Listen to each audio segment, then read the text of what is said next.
qui se révèle. Il est un Dieu révélé. Vous voyez, sa parole est révélée. Sa parole n'est pas la lettre. Donc nous devons vraiment faire ce travail à tous les niveaux. Je lis par la suite pour terminer. Exode 34, 29. Exode chapitre 34, verset 29 dit: Moïse descendit de la montagne de Sinaï, ayant les 2 tables du témoignage dans sa main, en descendant de la montagne, et il ne savait pas que la peau de son visage rayonnait parce qu'il avait parlé avec l'Éternel. Dans un moment de consécration, on ne parle pas n'importe comment, mais on parle avec Dieu. Pourquoi la consécration demande qu'on se retire? C'est pour être concentré. C'est pour nous éloigner de la distraction, des bavardages inutiles, des discours, des choses qui ne vont pas nous faire gagner en temps, mais qui vont nous faire perdre du temps. Alors nous devons nous retirer pour être calme, concentré, pour que Dieu nous ouvre l'esprit, pour que Dieu nous ouvre les yeux, pour que Dieu nous révèle les choses cachées.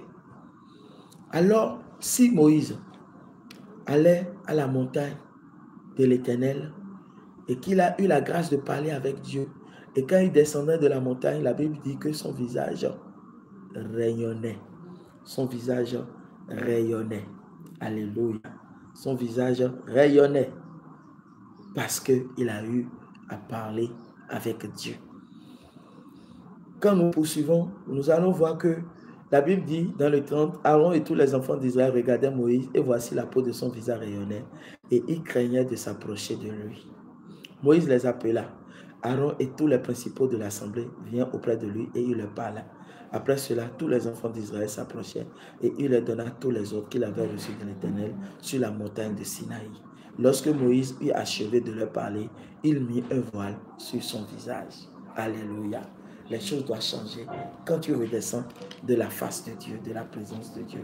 Alors, élus de Dieu, préparons-nous en conséquence, parce que ça pourrait être ton tour, ça pourrait être toi qui me suis en ce moment, à qui l'Éternel va dire maintenant, va me chercher, va à ma montagne, je vais te parler.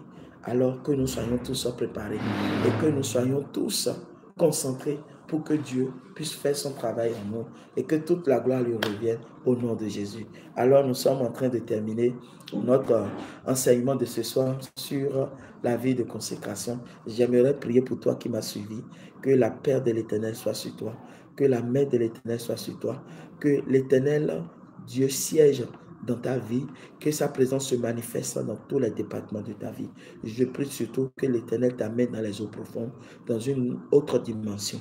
Oui, la vie de prière, que le Seigneur enflamme ta vie de prière, qu'il active tous les dons, qu'il active ce qui doit activer en toi pour que ta vie de prière reprenne encore son zèle. Je prie pour que Dieu te donne aussi, t'augmente encore la foi.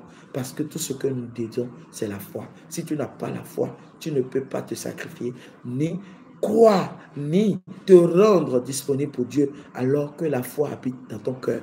Que tu sois revêtu d'un manteau de foi, comme les Abraham, comme les David, comme les Samuel, que tu aies cette foi-là. Je prie encore pour toi, en ce moment, que l'Éternel donne la capacité pour que tu puisses jeûner, la vie de jeûne, pour que ta vie de jeûne augmente, que tu montes dans la vie de jeûne. Désormais, tu dois pouvoir jeûner.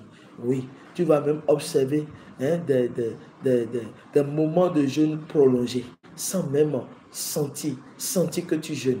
Parce qu'en ce moment, le Saint-Esprit va faire de grandes choses en toi et ton corps sera vraiment le temple de Dieu et ton corps sera habité par l'Esprit de Dieu et tu verras les choses faciles alors que le Seigneur t'aide et te soutient.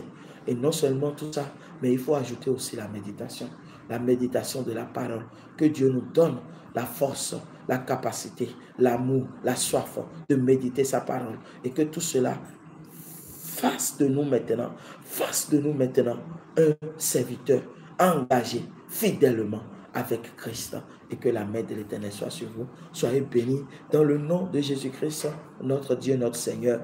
Agréable journée à vous et bon début de semaine à tous. Shalom, shalom, shalom, shalom, peuple de Dieu. Soyez bénis dans le nom de Jésus-Christ de Nazareth. Amen. Amen. Amen. Amen.